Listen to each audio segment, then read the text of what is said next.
మన వాళ్ళు 10 రోజుల దాకా పేరు పెట్టనివ్వరు. ఎందుకు తెలుసా అండి? ఈ శిశువు భూమి మీద పడ్డ తర్వాత ఇది ఫారిన్ ప్లేస్, దానికి ఇది సర్వైవ్ అవ్వాలి, స్వయంగా నిలబడాలి. ఇంతకుముందు తల్లి అన్నీ చేసి పెట్టేది లోపల, ఆ గర్భంలో ప్రకృతి అన్నీ చూసుకునేది, బయట అలా కుదరదు. స్వయంగా నిలబడగలిగే శక్తి రావాలి, దాని గాలి అది పీల్చుకోవాలి, దాని ఉనికి దాని బ్రతుకు అది కొనసాగించే స్థితి రావడానికి 9 రోజులు పడుతుంది. 9 నెలలు గర్భంలో పడితే 9 రోజులు కనీసం భూమి మీద పడుతుంది. అది నిలబడిందని అంటే 90 ఏళ్లకి దానికి వారంటీ గ్యారంటీ కొంతవరకు ఉంటుంది. అంటే పక్కా కాదు, 90 ఏళ్ళు. 9 నెలలు గర్భంలో 9 రోజులు భూమి మీద ఉండగలిగితే అప్పుడు 90 ఏళ్ళకి ఇంకా ఓకే. ఈ మధ్యలో ప్రారంభం పోతే 9 రోజులకు పోవచ్చు, లేకపోతే సంవత్సరంకి పోవచ్చు, ఎప్పుడైనా పోవచ్చు. కాబట్టి 9 రోజుల తర్వాత 10వ రోజంతా శుద్ధి అయిన తర్వాత బారసాల పెట్టుకుంటారు. అది బారసాల అంటారు, తప్పది బాలసార. బారసాల బారు, BAR బార్ కాదు. కాబట్టి ఇక్కడ పేరు అప్పుడు పెడతారు. అంటే ముందు లేదుగా నాకు ఆ పేరు, తర్వాత వచ్చింది. ఈ రూపం ముందు లేదుగా, తర్వాత వచ్చింది. ఈ ఆలోచన రాదు మనిషికి, రానివ్వదు కూడా. ఎందుకని? అంత థిక్గా ఉంది ఇగ్నరెన్స్. ఈ నామరూపాలకే పరిమితమై, నేనంటే ఈ రూపం, నేనంటే ఈ పేరు, అంతే పరిమితమైపోయాం. దీన్ని ఎంత కొట్టినా ఇది పగలది ఈ భావాలు. ఎందుకని? మనం ఊరికినే మాటలు వాక్యాలు వెళ్ళవేసుకుంటూ పోతున్నాం. ఇదంతా నామరూపాలంట, ఇదంతా మిథ్య అంట, అవంట ఇవంట, దీనికి కవితలు కవిత్వాలు, ఓ గందరగోళాలు. పోవండి, అంత త్వరగా పోతాయి అవి. దీనికి విచారణ కావాలి. నేను చెప్పడం వల్ల మీకు పోదు, నేను చెప్పే ప్రతి మాటని విని విచారణ చేస్తే పోతుంది. ఆ విచారణ మనం చెయ్యాలి. అందుకనే ఇక్కడంటారు రమణ మహర్షి వారు, కర్మ కింపరం కర్మ తజ్జడం. ఎంత ఎంఫసిస్ చూడండి ఇక్కడ. అసలు మొదటిది 2వ శ్లోకం పక్కాగా అర్థమైతే ఇంకా 7-8 శ్లోకాలు హాయిగా ముందుకు వెళ్ళిపోవచ్చు మనం. అందుకని నేను ఎక్కువ స్ట్రెయిన్ అవుతున్నాను ఇక్కడ మీకు చెప్పడానికి, ఎక్కువ అంటే యాంగిల్స్ తీసుకొస్తున్నాను. కాబట్టి ఇక్కడ ఒక మనిషి తన అజ్ఞానాన్ని గుర్తించగలిగితే, ఏ అజ్ఞానమైతే మేలుకోగానే నన్నుగా ఉంచనివ్వకుండా వెంటాడిస్తుందో, పరుగులు తీయిస్తుందో, మళ్ళీ అది మనస్సులో ఉన్నటువంటి అజ్ఞానం పడిపోగానే మళ్ళీ నేను నా స్వస్థలానికి వెళుతున్నాను. ఎవడు లేస్తే అందరం ఉరుకులు పరుగులు కింద తిరుగుతున్నామో, ఎవరు పడిపోతే మళ్ళీ యథార్థ స్థితిలో ఉంటున్నామో, అదే అజ్ఞానం. అందుకనే మన శాస్త్రకారులు కూడా అంటారు, మన ఏవ మనుష్యానాం కారణం బంధమోక్షయో. ఇప్పుడు ఒక వ్యక్తి చాలా బాధతో పడుకున్నాడు, వినండి, చాలా దుఃఖం, చాలా బాధ, బెంగతో, ఏమిటో రేపేమిటో అప్పుల వాళ్ళందరూ వస్తారు, ఏమవుతుందో నా బతుకు, వాళ్ళు పీకలు పట్టుకుంటారు, నా పరిస్థితి ఏంటి, రేపు నేను చాలా ఇబ్బందుల్లో పడతాను, ఏమిటో నా భార్య పిల్లలకి ఏం చెప్పుకోవాలో తెలియకుండా టెన్షన్తో పడుకున్నాడు. వాడికి టెన్షన్ ఎప్పుడు కంటిన్యూ అవుతుంది? రేపు పొద్దున్న లేస్తే. ఒకవేళ ఆ మనస్సు లేవలేదు, ప్రాణం ఆగిపోయింది, అప్పుల వాళ్ళందరూ వస్తారు, వీడికేమిటి? భార్య పిల్లలు ఏమనుకుంటే వీడికేంటి? లోకం ఏమనుకుంటే వీడికేంటి? ఏం సంబంధం లేదు. అందుకనే వాడు అన్నాడు, నేను పుట్టాను, ఈ లోకం పుట్టింది. నేను ఏడిచాను, ఈ లోకం నవ్వింది. నేను నవ్వాను, ఈ లోకం ఏడిచింది. కాబట్టి నాకింకా లోకంతో పని ఏముంది? డోంట్ కేర్ అన్నాడు. ఇప్పుడు వీడు లేస్తే మళ్ళీ ఇన్ని ఆలోచనలు వచ్చేస్తే, అబ్బో లేచాడు, 6 గంటలకు లేచాడు అనుకోండి, ఏదో మెలకు వచ్చి లేచి కూర్చున్నాడు అనుకోండి, మనం ఎవరో కొట్టి లేపినట్టు లేచు, అబ్బో వీడు వస్తాడు, ఇప్పుడు అప్పారావు వస్తాడు ఉదయాన్నే, వాడికి ఏం చెప్పాలి, తర్వాత సుబ్బారావు వస్తాడు, వాడికి ఏం చెప్పాలి, వీళ్ళందరూ ఇంటి మీదకి వస్తారు, నిన్న చెప్పేశారు వాళ్ళు వస్తాం, ఇంటి దగ్గరికి వచ్చి తేల్చుకుంటామని. మా భార్య పిల్లలకి తెలిసిపోతుంది, మా అత్తగారు మామగారికి తెలిసిపోతుంది, మా పుట్టింట్లో తెలుస్తుంది, వాళ్ళకి తెలుస్తుంది, వీధంతా తెలుస్తుంది, ఏమైపోతానో టెన్షన్ పడతాడు. వాళ్ళు వీళ్ళు లేవలేదనుకోండి, ఎవరికి టెన్షన్లు? వాళ్ళకి. వీడు ఎలా ఉంటాడు? నో మెన్షన్, నో టెన్షన్, హాయి. వాడు చూడండి ఎలా ఉంటాడు, హాయిగా నిబ్బరంగా ఉంటాడు. వీడు వస్తాడు అప్పారావు వచ్చి, ఏవయా పుల్లయ్యా ఇలా పోయావుంటే, వీడు ఎన్ని ఏడిస్తే మటుకు వాడు ఎలా ఉంటాడు? హాయిగా హాయ్.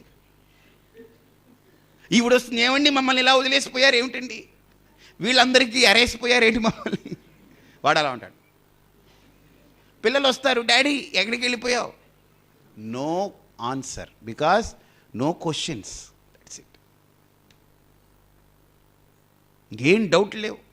ఒకటే డౌట్. ఏంటి డౌట్, ఇంకేంటి, ఏం క్వశ్చన్ ఆన్సర్స్ ఏమిటి, అక్కడ ఏం మొత్తుకుంటే ఏమిటి వస్తుంది, ఫినిష్. ఒకవేళ వాళ్ళు ఎవరైనా అప్పారావో వాళ్ళు, మేము ఒప్పుకోపు పట్టుకుపో, వీడికి ఇదొక కర్మ, ఇప్పుడు వీడి పట్టుకెళ్ళి ఇప్పుడు ఇక తద్దినం శ్రాద్ధం పిండా కూడా వీడి పెట్టుకు తిరగాలి సంవత్సరం పొడుగుతారు. ఏం చేస్తాడు వాడు ఇప్పుడు, పెట్టు కూర్చుంటాడు. లేస్తే జంజాటం, లేవకపోతే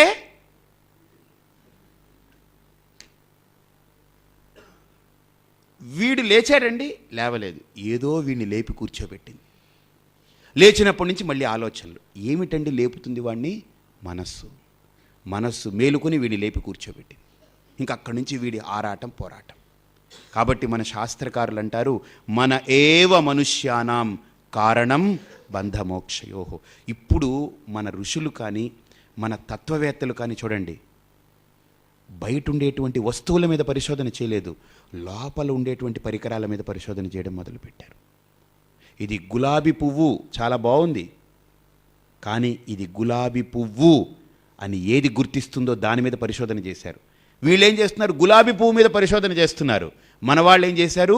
గులాబీ పువ్వుని గుర్తించే దాని మీద పరిశోధన చేశారు. కాబట్టి మనకు శాశ్వత పరిష్కారం లభించింది, వాళ్ళకి తాత్కాలికమైన పరిష్కారమే లభిస్తుంది. మనకు లక్ష్యం కలుగుతుంది, లక్ష్య సిద్ధి నెరవేరుతుంది, వాళ్ళు ఎప్పటికీ లక్ష్యాన్ని చేరుకోలేరు.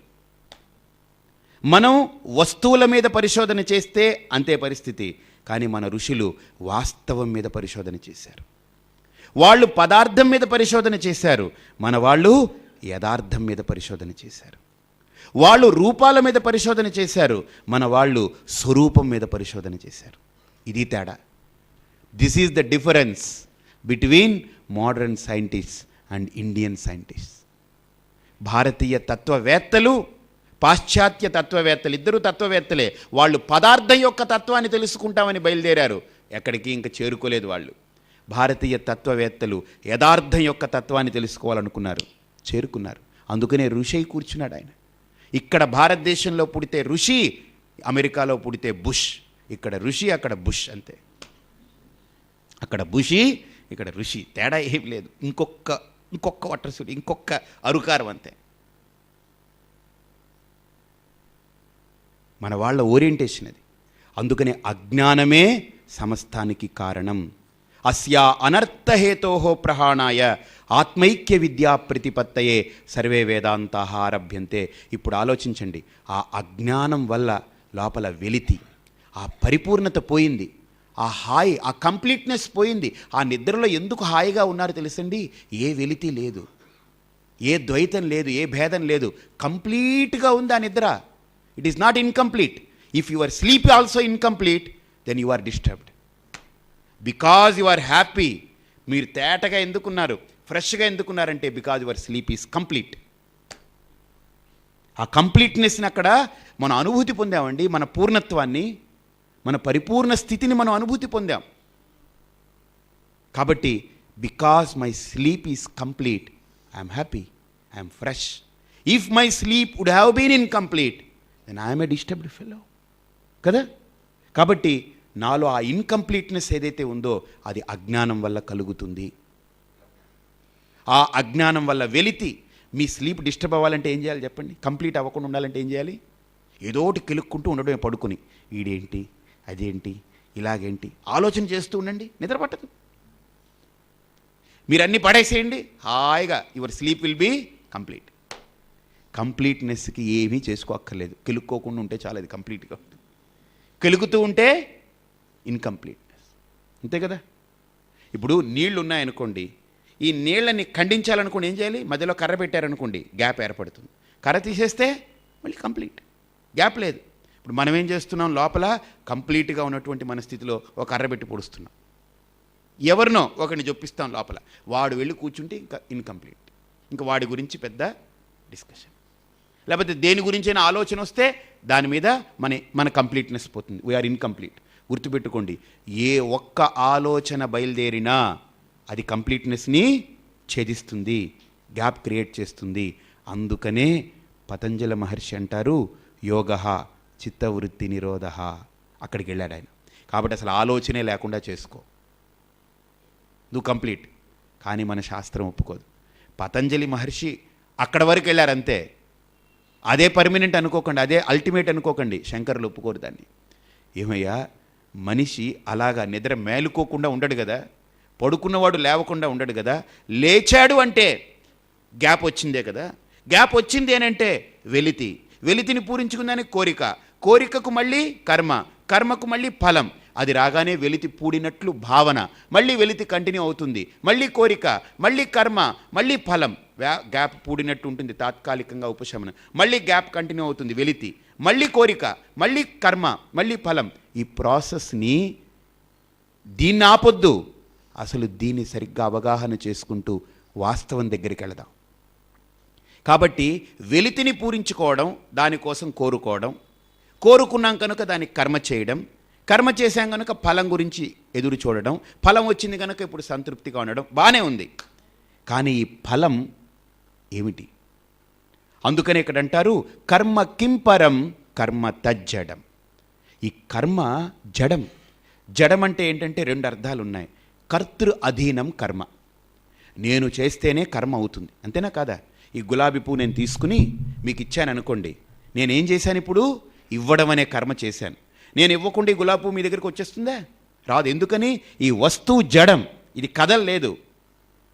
మీరు అక్కడ కూర్చోన్నారు, ఇది రాదు. అదే ఈ జడమైన వస్తువుని నేను తీసుకుని కర్తగా మిమ్మల్ని పిలిచి ఇది మీ చేతిలో పెడతాను. కాబట్టి ఇక్కడ ఇవ్వడం అనే కర్మకు కర్త ఎవరు? నేను.